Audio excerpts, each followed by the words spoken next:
and welcome to another episode of Experts Speak. I'm Michael DeLon. Today, I am talking with the world famous Phil Pelucha.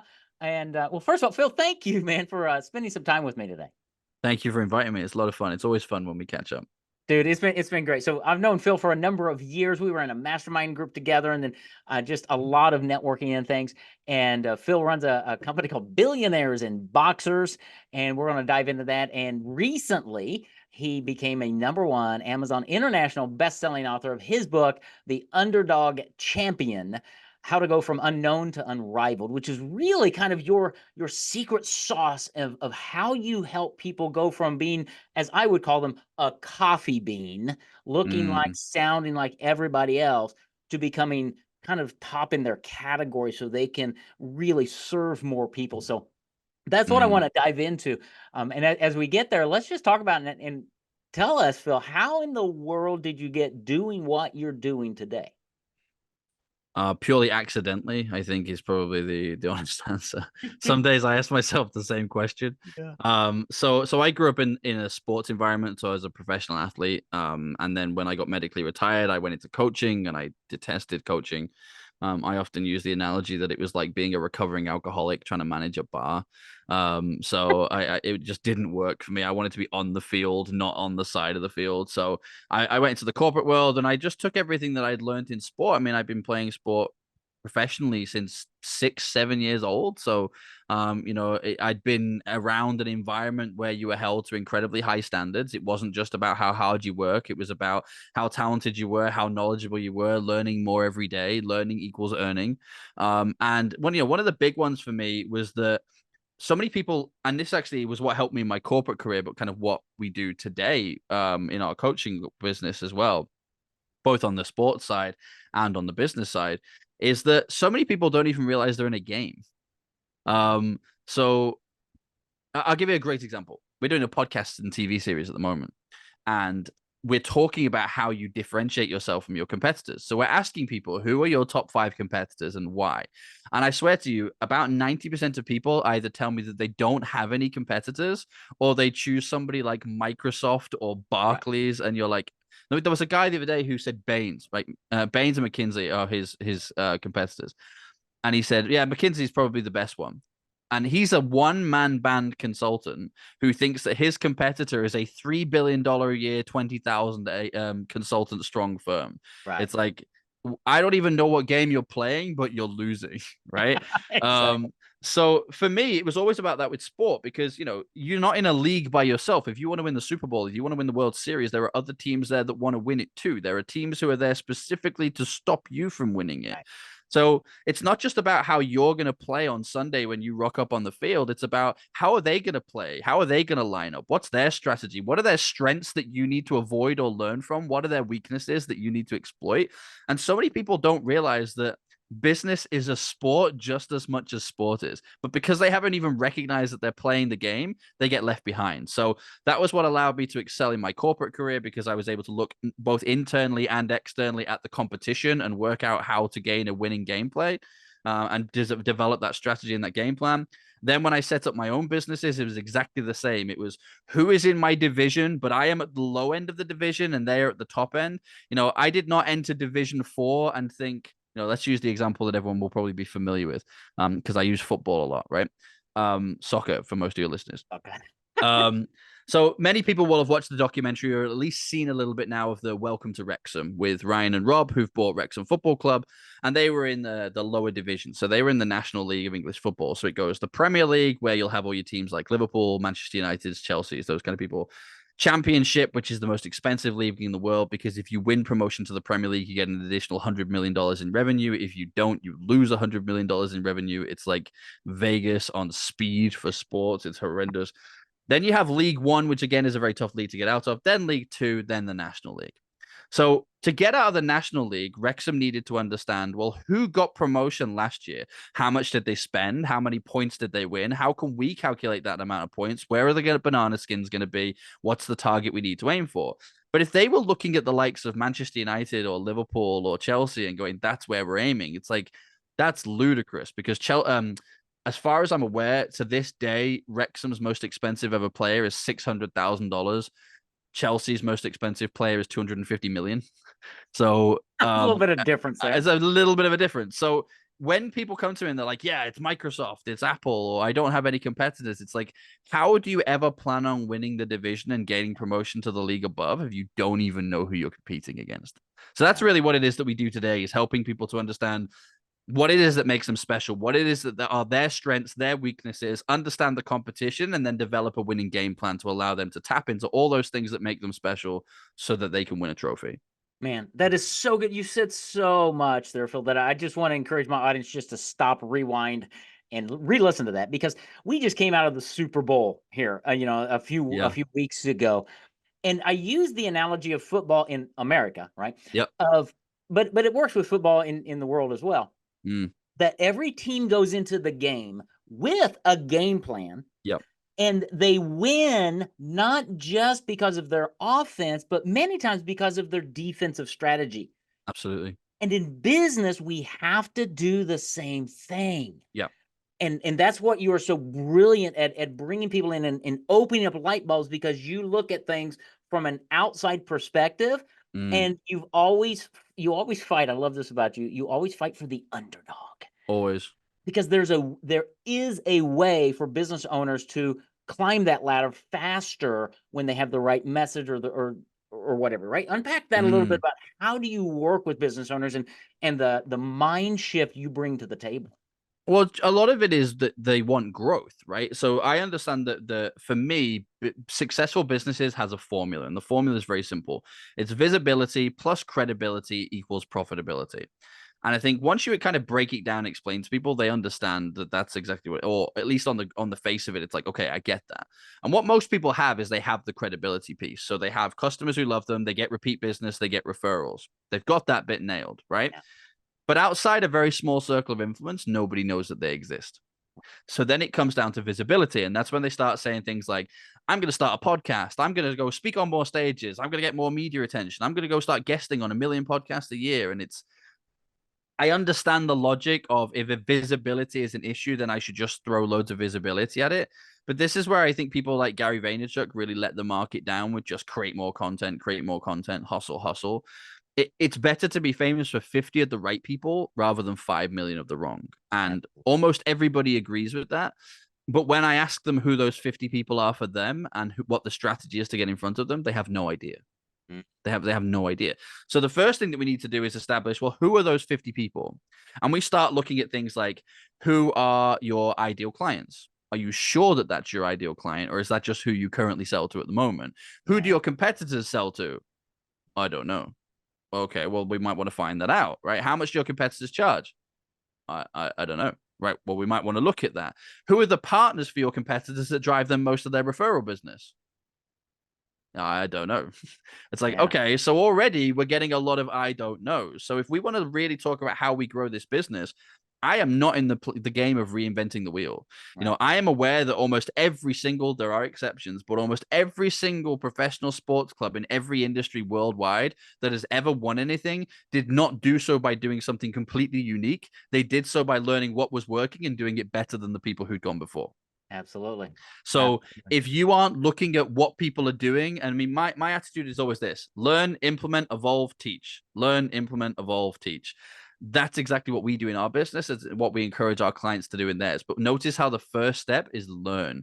If we Yeah. aren't learning what's already working, what's working for our competitors, what's working in geographical and industrial cross pollination, looking at ideas of what are working around the world in markets. So, you sitting with a pen and paper trying to come up with the answer is the worst advice anybody can ever give you, because I'll tell you why.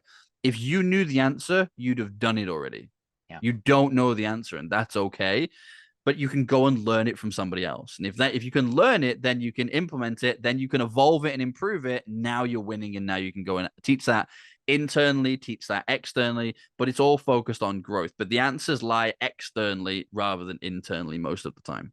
It does. And so much the reason that people need to be involved in coaching programs and having Mm, people like you, like me, other coaches. I mean, I've been in coaching programs for the last decade, right? As I've been mm, running my business, because I always want to put myself in a room really with people smarter than me, but people definitely. with different experience than me in different industries than me. Massively. because something that may work in a personal injury firm could transform to a coaching firm. I couldn't agree more. Yeah, I couldn't agree. So people see, like, last year, for example, depending on when you're listening to this, last year we won every award that we were nominated for. So people see I got 40 under 40. We won best business consultancy in the UK. I won the Rising Star Business Consultancy Award for Europe. Like, we won everything possible, and we became a best-selling author internationally, which was awesome. Love that, right? What they don't see was that I had 5 coaches that I paid over hundreds of thousands of dollars to that year to help me. 2 of them, by the way, specifically, I pay a lot of money to give me my own advice back because I'm terrible at implementing my own advice. I need someone else to repeat it back to me. One of them actually just says to me, "Your advice is so good. My job is just to hold up a mirror and make sure that you do it. I just hold you accountable." Love And it. I pay that person a lot of money for that because I know that that's a weakness of mine. I'm very good at doing it for other people, but implementing it in my own business, I'm not the implementer. Thankfully, I now have people in my business who are phenomenal. In fact, I'll give her a shout out. I have an assistant called Corne who's amazing. One of the things that she's done over the past year, which has been a real game changer for us, is she listens back to my strategy sessions and my one-on-one sessions, takes the advice and implements it throughout the team without me being involved. Love it. That has just been a real game changer. But the reason I'm saying this is, you don't win the Super Bowl and then fire your coach because you don't need them anymore. You're just going to win it again next year because you're not. It's not going to work. But at the same time, I love what you're saying about doing different industries. So one of the coaches I'm working with at the moment specializes in the creative agency space, but the creative agency space is so competitive that they're having to come up with lead generation, marketing, positioning strategies that help them to stand out in such a competitive space that if you take that and you implement that into far less competitive industries like professional services, like legal, like law, like accounting, like business consulting, if you take those strategies that are working in that really intense market that has to be right on the money and you implement those into those markets, you're going to gain a massive competitive advantage. Great example of this actually was a friend of mine ran a business in the UK. In fact, I think he's mentioned in the book, ironically, and he ran a real estate business. And he says to me, "I want to move into the US market." And I did a little bit of research and I said, "You really don't. Like, it's so crowded. There's so much noise. It's all this race to the bottom on fees. Like, you don't want to do that." However, the South African and Australian markets are both currently 10 years behind the strategies that we're currently utilizing that have got us to number one in the UK. So instead of moving to the US, we should move to Australia and South Africa. Just implement what we're doing right now because we'll already be 10 years ahead of the competition. So he did, and he now runs the number one brokerage in Australia, South Africa, and the UK. Meanwhile, his competitor, about a year later, opened up in the US. And I remember he was annoyed. Like, he rang me and was like, "I told you we should have gone. Now they've gone. What are we going to do?" They took a $26 million bath and crashed out of the market 18 months later. Wow. Mm-hmm. Yeah. And not only that, because they focused all of their attention on the US, they lost their UK market share as well. So they ended up, I'm not even sure they still exist anymore, truth be told. But Yeah. if they do, they're a minor fraction of what they once were. So looking at new markets, looking at different opportunities, looking at these kind of things is really what excites me. It's the same with buying players, less so in American football because I appreciate there's one league. But the best thing about soccer for me is that you will look at players from different leagues because you'll say, right, you know what? The Italian league is really defensive. So if they can do really well as a center back in that league, they're going to do great here. Or the opposite. The Italian league is so defensive. So if we can take their top goal scorer, imagine what they'll do to defenses over here that are nowhere near as defensive. They're going to clean up. They're going to add another 10 goals a season. Great. We're buying wins. Anybody who's ever watched the movie Moneyball Mm-hmm. will know that that's what this is about. It's about how do you buy wins? How do you buy runs? How do you buy base? Right? That's what you're doing. You're breaking it down into a granular step so that you can say, okay, I need X amount of clients per year to be successful. Well, what does that equate to financially? How do we achieve that? What do we need to be? Where do we need to stand? What do we need to price? How do we need to position it? Yeah.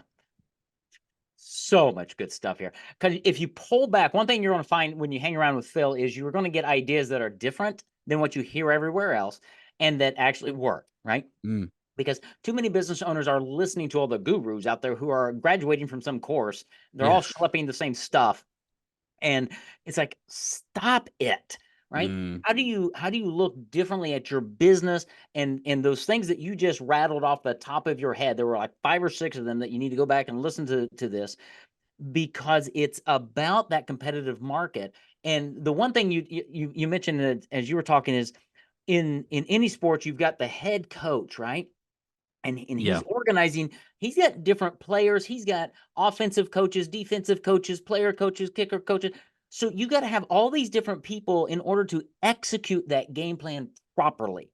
Yeah, And in absolutely. business, it needs to be run like a sports team at one level Yeah. to understand Belichick or whoever the coach is not out on the field playing. He's No, the you're right. mastermind coordinating the execution. And that's really what you help business owners understand is these big ideas to go, oh, well, I don't know how to do that. And you're like, well, it's not really that hard. You just need to go find a corner. Or in my Mm, world, everybody needs a Caleb who mm. helps execute our crazy ideas because we're the idea people. I think too many business owners try to do things themselves too much. Yeah, they try and wear every hat, and it's not possible. I mean, they try and play every position on the field. I mean, and the example I give using American football is you can be the best quarterback in the world, but if you've not got somebody blocking you, you're going to have broken ribs in about 2 seconds. So, Yeah. yeah, I think one of the major issues I think people have is that they're listening to too many people. Yes. Now I don't try and profess to be a coach for everything. I'm not. Right. But using the head coach analogy, I design the game plan and the strategy, and then as we get to something, okay, right now you want to add a mastermind. This is the person you need to speak to about that. Now you want to add a book. This is the person you need to speak to about that. I don't do all of those things. I know what my role is, and I'm very good at that role. But I think the problem that most people have is two things. Number one, they listen to too many people. Yeah. So they end up doing too many things. And number two is that they're worried that they don't have time to try something new because they're doing all this other stuff. But tough love moment, most of the stuff you're doing is crap and actually it's really inefficient and we could put it down. Like the first thing I do with my clients is work out two things. One, how are you paying for the program? Two, how are we giving you the time to commit to the program? It's not Yes. more time on top. It's right. You know, those webinars you're doing, useless. Put them down. You know all that stuff you're doing on Twitter right now? Has that done anything for you? No, stop it, right? You know there's blogs that you write that take 3 hours a week? Stop it, right? Let's Yep. focus on what's actually important right now. Because again, if we were to use that sports analogy, that's like turning up to a team that's losing all the time and saying, so how are we going to win? And they go, boss, we haven't got time to win. We're too busy running laps. It's like, so stop running laps and let's start winning then. Like you're exhausted by the time we get to the game because somebody once told you that the only way to win a game is to run up 10 flights of stairs before kickoff. Like that Yep. was really bad advice. Stop doing it. Let's do something else. Yep. And do you know what? Ultimately, you mentioned it earlier. I find a lot of my, we'll need to be careful with this because otherwise this podcast will be too long. But I find I get upset with this industry a lot because it preys on a lot of the underdogs. It Yeah. takes people that they know that they don't have the answers and sells them this golden bullet, this silver bullet, this is the one thing that you'll need. If you know this, then everything else falls into play. And then what ends up happening is not only do they waste their money, but they become disheartened because they're like, well, I've tried this and I've tried this and it hasn't worked. Business is incredibly simple, overcomplicated by idiots who want to sell you a solution, right? Don't listen to them. I swear, I business is love it. so easy. Problem, solution, price. Done. Like Yeah. visibility, credibility, profitability. Done. There is so much that you're doing right now that you don't need to be doing. And if we could just get clear on here's where you're wasting your time, here's where you need to be focused, here's the game plan that competitors higher up the food chain than you are using to win right now. If we were to implement this, this, and this into your business, you're going to have the same results. You don't have to be a world class chef. If you follow a recipe, it's going to be somewhat like the chef's recipe because they've told you how to make it. That's right. Yeah, I was reading the other day a book or something from Tony Robbins, and he said he accelerated years ago by this thing he calls modeling, which is exactly what you just said. He said, "I Correct. surrounded myself with the best. I figured out what they did, and I did it. And Correct. guess what? Yeah. It's not rocket science. It really isn't rocket science. I mean, one of the things that you see a lot in sports is that the younger players will find a mentor in the senior team, and suddenly they progress like 2, 3, 4 years very, very quickly. And it's not because they're working harder. It's not because they're doing longer hours. It's not because of any of those things. It's because they've surrounded themselves with somebody who's currently achieving something more than they are. In fact, I'll give you a great story. There's a young lad that plays for Liverpool, and he kind of stagnated a little bit. And then suddenly, one of the best players at Liverpool, a guy called Mo Salah, took him under his wing. And now he's doing incredibly well. He's scoring in cup finals. He's doing a great job. But he tells this funny story about there was one day he was having breakfast and he had two pieces of toast on the table. And Mohamed Salah came and picked up one piece of toast and put it in the bin, didn't even say anything, just walked away. And he was like, why did he just like think, is he joking? Is he moving my food? And he comes back with a bowl of fruit and some yogurt and he puts it down and he says, that's bad, that's good, walks off. All right. And it Right. was that simple. But it was like you eating two slices of white bread before going in training means that you're going to be lethargic before you even get onto the field. How can you expect to get the best possible results out of your body if you're being lethargic? Well, I say the same to business owners. You're currently wasting 60, 70, 80% of your time trying to figure out sales and marketing stuff and creating content that doesn't need to be created because somebody told you it was a good idea. So Yeah. that by the time you actually get in front of that prospect or that client, you're exhausted. You're only giving them the 20% that's left because that's all that's left in the tank. That's not your fault. I want to make sure that 80-20 is the other way around, that you're spending 80% of the time on the stuff that you're best at and deserve to give your energy to, and only 20% of your time playing with and tweaking and managing systems that are filling the calendar and getting the right people in front of you. It's as Yeah. simple as that. Dude, that is so good. I learned that from John Maxwell years ago in one of his books. He talked about the 80-20 rule. Everybody knows Mm-hmm. it. And Mm-hmm. he said, it works if you invest 80% of your time, energy, and money on that 20%. Yeah, That's when it works. Exactly what you just said. absolutely. We were in a mastermind group yesterday. I was coaching some business owners, and this one industry, we went to their website, we pulled it up for the whole group, and we all just about threw up. And Yeah. we said, your website looks just like every other competitor in your Yeah. market. And they You said, sound like well, everyone no, else. they're all done by the web design company. I'm like, yeah, fire them. But the web design company says, I said, I don't care. No. So we had Well, this well, the dialogue. web development company are going to tell you that's the website that works, right? Because That's that's what I said this earlier. They're overcomplicating business to sell you a solution, right? absolutely. I'm gonna tell you this. I made my first $1 million without a website, Yeah. right? Because I still don't really use my website, right? We don't do any paid ads. So all these people telling you that you need Facebook ads and Google Yeah. ads and you've got to do Instagram ads, and if you're not on TikTok, I mean, listen, my daughter's on TikTok. I can't even figure the thing out, right? Yeah. It's just not necessary. Some markets, fine, I understand it, but everyone's just jumping on the latest buzz. If you don't understand AI, you're not making money. Plenty of people have made millions of dollars before AI. Plenty of more people will make millions of dollars after AI. Is it useful to learn? Yes, but you know what? It's like anything. Technology is there to enhance the human experience.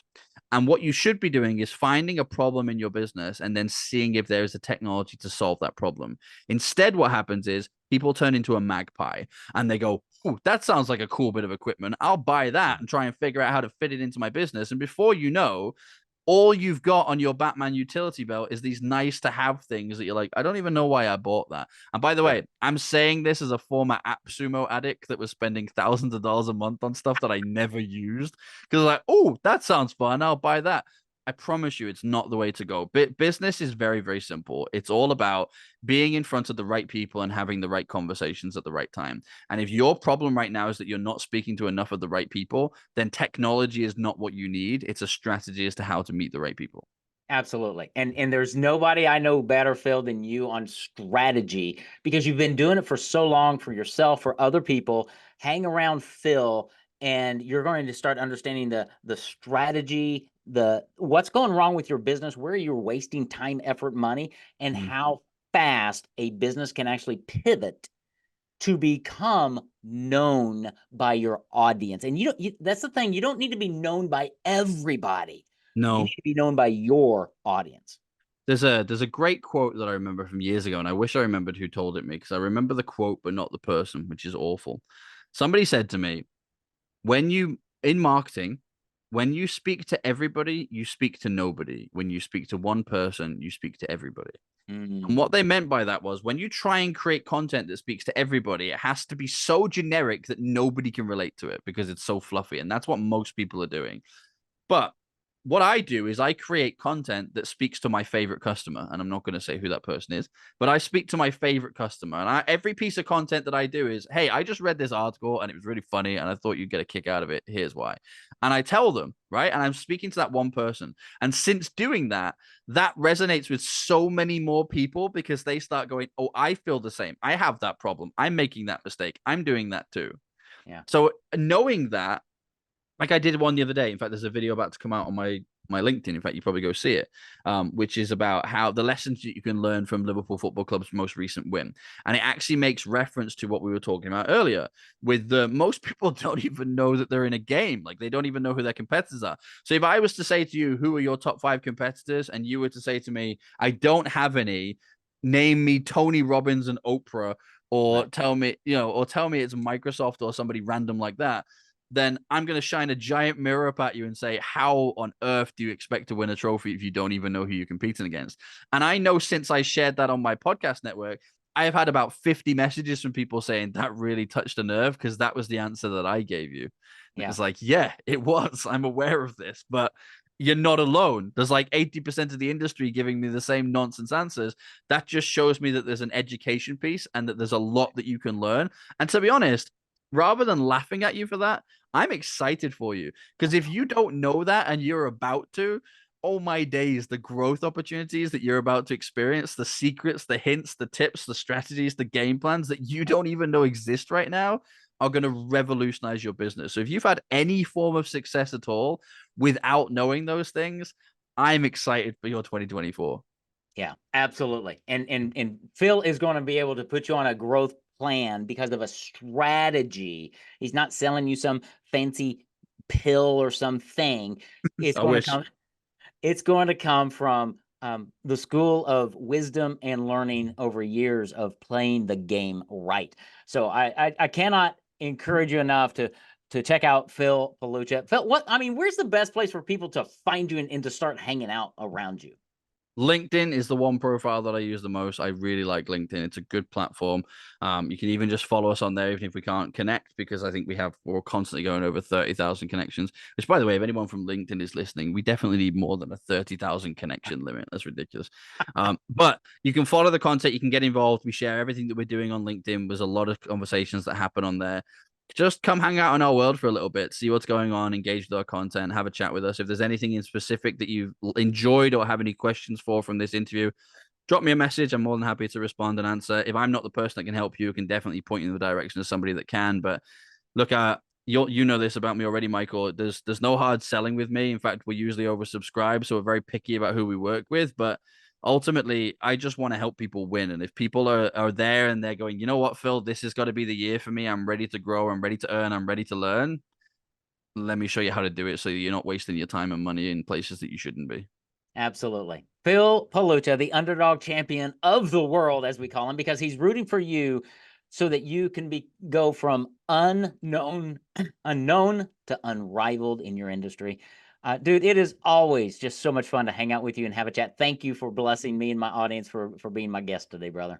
It's been a real pleasure. Thank you for having me.